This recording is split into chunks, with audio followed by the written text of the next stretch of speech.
Okay guys, this lesson is going to be about don't waste energy. Let's make efficient layouts. Nice. Okay, so what I do for layout. Okay, when I have a script and I want to lay out my page, I actually start very loose. Okay, and sometimes I actually draw on paper or or on the actual script given to me by the client or by the writer. I do some doodles, and then after that I go into Manga Studio to start right away. In the end, it's all about what works well for you, what actually keeps your creativity going and motivated, and what helps you to create the best images you can create. Yeah, so there's no hard set rules here at all. No hard rules at all. Okay, so here I have my layout. This is my first initial layout. Okay, so I always make a new document. Right, so the document I make, I actually have it saved as comic page 600 DPI. That's actually what I work at, 600 DPI. That's what I work at. 11 by 17, 600 DPI. Manga draft settings. Okay, this is where my actual guides are. Okay, see, binding finish size. This is the actual outside where these crop marks are. Default border inner, 9 by 14. That's the inside border, and these are generally the sizes used to make a comic book page. So the 11 by 17 inch board that you have is made up of these sizes. So it's the same thing, but created here. And my initial page, I always start off at a really low resolution. Okay, so I usually drop this down to about 100. I drop this down to 100 DPI, and I'll explain why I do that in a second. Okay, and then I usually just hit okay, and then that's my document. Okay, but we don't need that right now because I have one already. So the reason why I start with a low res is because I really don't need a high resolution document for this right now. Number one, and number two, it's just your system actually works better when you're making it use less resources, especially on a 600 DPI document. And if you have other things going on in the background, recording other things or streaming and all this other kinds of stuff, which does become a factor no matter how great your computer is. And I have a pretty brand new MacBook Pro. It's a little over a year, so I have no issues, but I like to work as efficient as possible. So speaking of efficiently, working at 100 DPI, I like to keep it small, and obviously I actually have the script. As I read the script, I know where I'm doodling. So actually, as I read the script, I dropped in my boxes. Kind of had an idea of the flow I wanted for the page because I did some doodles, smaller doodles, and kind of like what I saw here, and I actually, if you look at, I'm zoomed out very small, and I actually work this small. The reason why I do that is so I can actually spend less energy. So I'm actually using red here.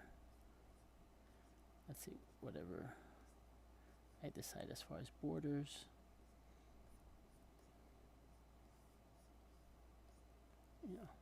Let's just say I was doing something like that. That was my layout. Maybe something down here. I'm just doing something generic here.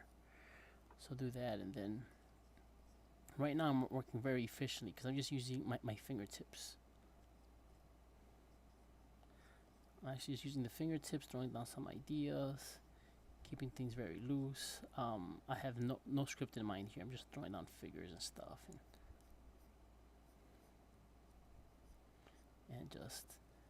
just using literally just my fingertips, moving very fast, efficient, not spending too much energy.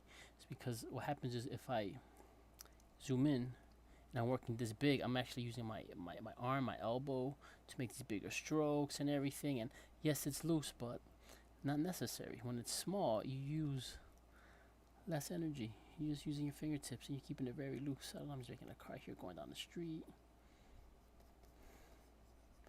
or dramatic like.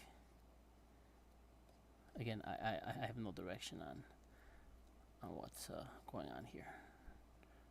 Just making it up as I go.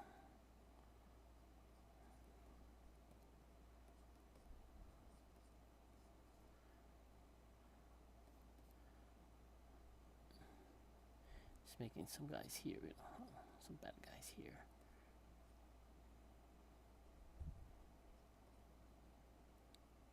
What have you. And then if I like that, then I'll take it to the next step. So that's just using, again, I'm using, as far as movement, I'm just using my fingers. So look from, well, you can't see my actual fingers, but from here to here, I actually didn't even pick up my hand at all. I'm just moving my fingers and my hands around so I can work efficiently. As artists, holding on to our energy is very important. And this, for younger artists, you guys have so much energy and you have so much, to look forward to. That I'm sure it's not an issue, but as you get older and you have more responsibilities, like family responsibilities, sometimes stress and stuff like that tends to tire you out. So you want to hold on to that energy for as long as possible, especially in the average illustrator life, where an 8-hour day for an illustrator is a pretty light day. I would say that's a light day for an illustrator. So that was a nice easy day, 8 hours. I would say 12 to 15 hours is probably almost the average illustrator that's working on a project. That's probably the average day for an artist. So finding ways of not expending so much energy is key. And this is something where I learned from another part of life, where I studied martial arts for a very long time, and our grandmaster, she taught for 15-hour days, taught martial arts. Sifu Bosa Mark from Boston, and my Sifu asked her, how do you do it? And she said, I don't waste energy. That was her answer. And I think taking that lesson into the art world is important, because you don't want to waste energy. Okay, so that's that. So now I'm gonna look at a real example of something I did. So I did with an actual script that I'm working on, and this is an actual comic I am working on at the moment, called Radical. Issue 1 came out in Australia. You guys can go look for it, check it out. It's not in the US just yet, and I am working on a future issue, which I won't divulge which issue it is yet, but I'm sure all of this will be known soon. So anyway, getting into this page, this is with the dialogue bubbles in mind and so on and so forth. I just worked very efficiently, just using my fingertips, just to move and add what I needed to add, and I liked what I saw. So then what I did was, I dimmed it very lightly and then threw another layer on top.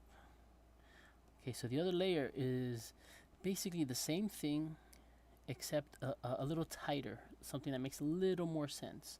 That way I can actually show it to the writer or editor, and they can give me feedback or say, oh yep, that works, or hey, maybe that panel there might be an issue, or something. And although that might come out later, but I think this is pretty informative to what I want. And that's basically how I saw my layouts. So here, and then I just drew in the boxes, and then that's it. Then after this, you see, so if I zoom in, you can see it's very low res, right? It doesn't have to be high res, because this I can just save it and work on it later. So then at this point, I just export this file, send it in, and wait for approval. And you could actually do things.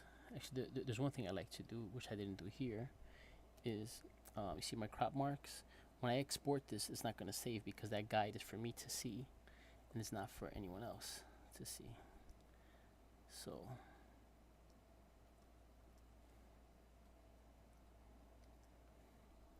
So it doesn't have to be perfect, because these are your trim marks, right? This is what gets trimmed when it's actual comic size, when it's an actual comic. Okay. So then at that point I would export it and send it off for approval. Okay. Now what happens is, if I want to take this and like let's say it's approved and I actually want to start working on it. One problem with Manga Studio is that if I want to change the image resolution, crop mark default border will be deleted. Do you want to proceed? Now what happens is I lose all that information back there and stuff, and I kind of want that. Okay, I kind of need that. That way I know what my borders are and how close I am to the edge. So because of that problem, once I export it, all I do is start a new page. Being that I save this in my customs, right? I go to comic page 600 DPI, open. I can go to import image, right? I can go to the directory where I have it. There you go. You see 150 DPI. That's the actual image I sent to the. Actually, that's page 3. Page 5. So you can just open that and then just resize it, and then start drawing right away. Okay. So I think I covered a lot here, and I think on the next lesson I want to cover on how I would actually start blocking these areas out. As you will see here, this is the actual page I started on, and I actually made my borders and such and have actually begun drawing my page, but I think that should be a lesson by itself. So covering here, I brought this in, and at this point I can actually start drawing my comic. Okay, and I can actually start adding my borders, or my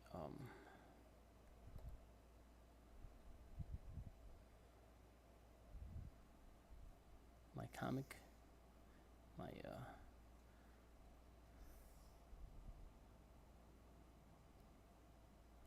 right.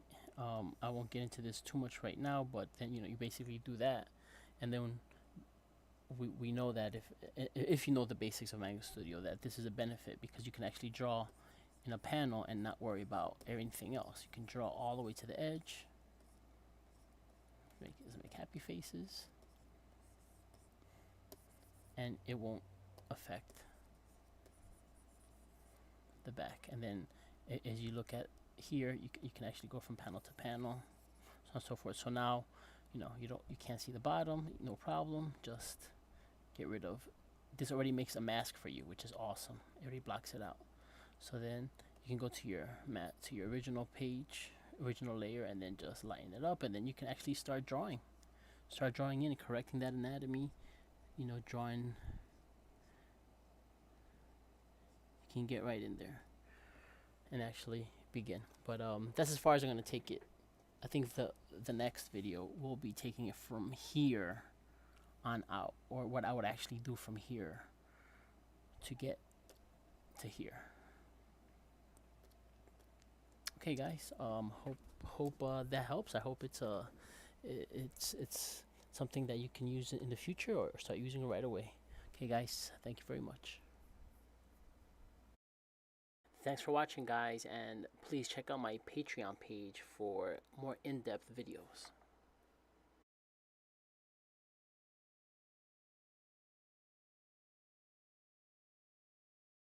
And please check out my Etsy shop. Search GeorgeVegaArt, where you can see over 100 items I have listed there of original art and prints.